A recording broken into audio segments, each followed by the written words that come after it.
গাইবান্ধা ৩ আসন থেকে নির্বাচিত মাননীয় সদস্য জনাব আবুল কাউসার মোহাম্মদ নজরুল ইসলাম।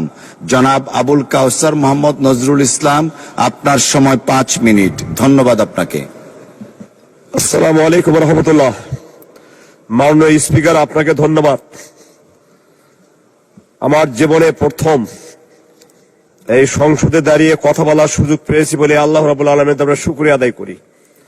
সেই সঙ্গে আমার এলাকা গাইবান্ধা ৩ আসন সাদরাপুর পলাশবাড়ির সকল স্তরের ভোটার ভাই ও বোনদের কাছে আমি আন্তরিক শুভেচ্ছা জানাচ্ছি। মাননীয় স্পিকার, ৫৪ বছরে বাংলাদেশ স্বাধীন হওয়ার পর থেকে এই আসনে জামাত বিএনপির কোনো এমপি ছিল না। ক্ষণিকের জন্য একজন ছিলেন অধ্যক্ষ মখলিসুর রহমান। এই কারণেই এই এলাকার কোনো উন্নয়নমূলক কাজ হয় নাই ফ্যাসিস্ট সরকারের আমলে। বিগত ১৩ সালের আন্দোলনে সারা বাংলাদেশের রেকর্ড আছে, পলাশবাড়ি আন্দোলন সংগ্রামে পিছিয়ে ছিল না। সাতক্ষীরার পরেই পলাশবাড়ি আন্দোলন সংগ্রামের ২ নম্বর তালিকায় ছিল। মাননীয় স্পিকার, আজকে সড়ক ও মাননীয় সড়ক ও সেতু মন্ত্রী উপস্থিত আছেন। উনি পলাশবাড়ি দিয়ে ওনার এলাকা যাওয়ার পথে পথ সভায় উনি বক্তব্য দিয়েছিলেন, সেই মঞ্চে আমিও ছিলাম। মাননীয় স্পিকার, এই জন্য আমি স্পষ্ট যে কথাটি বলতে চাই, জনগণ দীর্ঘদিন থেকে আমাদের দিক তাকিয়েছিল জামাত ইসলামী অথবা বিএনপির কোন এলাকায় এমপি হলে এলাকার উন্নয়ন হবে। আল্লাহ রাব্বুল আলামিন সেখানে আমাকে নির্বাচিত করে দিয়ে এলাকার কাজ করার জন্য সুযোগ করে দিয়েছেন। মাননীয় স্পিকার, আমার শহীদ রাষ্ট্রপতি জিয়াউর রহমান উনি আমার এলাকায় কর্তা নদীর পাশে একটি নদী খনন করার জন্য এসেছিলেন। সেখানে জনগণের পক্ষ থেকে দাবি ছিল ব্রিজের, আজ পর্যন্ত সেখানে ব্রিজ হয় নাই। আমি এই ব্রিজগুলির দাবি করেছি, আমার আবেদন জমা দেওয়া হয়েছে। আমার এলাকা 5টি ব্রিজের আবেদন করা আছে।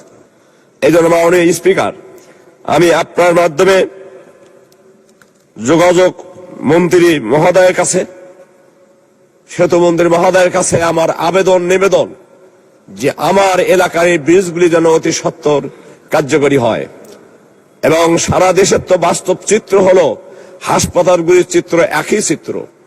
আমার সাদরাপুর পলাশবাড়ির 2টি হাসপাতাল আছে, জনসংখ্যা ডাক্তারের সংখ্যা 25 আছে 9, কোথাও 30 আছে 8 বা 10। এই সংখ্যা যাতে সংখ্যায় থাকে না, বাস্তবে যেন রূপ দেয়। আর এত দুর্দশাগ্রস্ত এই বিষয়গুলি আমি মাননীয় স্বাস্থ্যমন্ত্রীর দৃষ্টি আকর্ষণ করছি। আপনি খুব সম্ভব গাইবান্ধাকে সফরে যাবেন। আমি আশা করি এই সফরে যাওয়ার মুহূর্তে যেন পলাশবাড়িতে আপনার আমি শুভগমন পাই। সম্মানিত ভাইরা,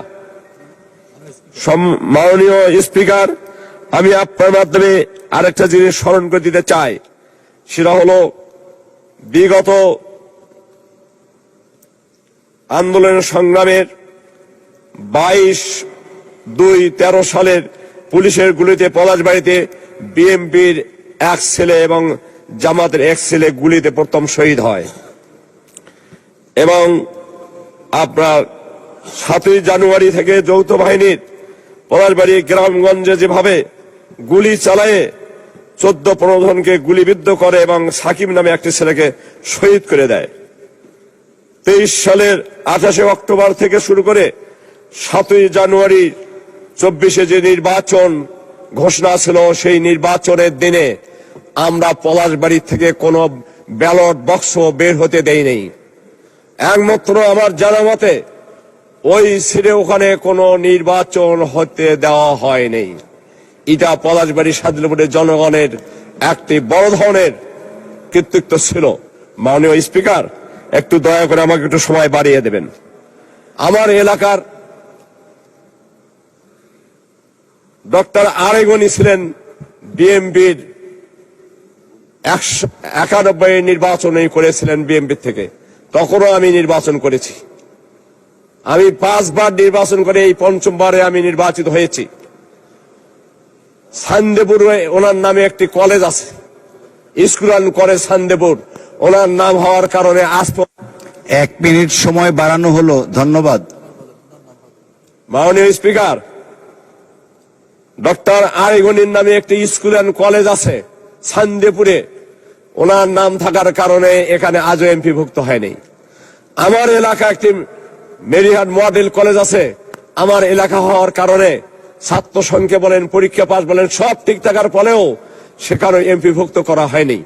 মাননীয় স্পিকার, এমনই ভাবে আমাদের রাস্তাঘাটগুলি এতদিন দীর্ঘদিন ফ্যাসিস্ট সরকার তারাই ছিল সবকিছু, আমরা ছিলাম না কারণেই বিএনপি জামাত ইসলামীর কোনো এমপি না থাকার কারণে এলাকার কোনো উন্নয়ন হয়নি। এই জন্য আমি মাননীয় যোগাযোগ সেতু মন্ত্রীর কাছে আবেদন, খুব তাড়াতাড়ি যেন আমার এলাকার রাস্তাগুলি উন্নয়ন হয় এবং শিক্ষা প্রতিষ্ঠানগুলি যত আছে এমপিভুক্ত যেদের বাকি আছে সেগুলি যেন এমপিভুক্ত হয় এবং যেখানে ঘর নাই, বিল্ডিং নাই, সেগুলি যেন বিল্ডিং এর ব্যবস্থা হয়। আপনাকে অসংখ্য ধন্যবাদ। আলোচনায় অংশগ্রহণ করবেন ময়মনসিংহ 9 আসন থেকে নির্বাচিত মাননীয় সদস্য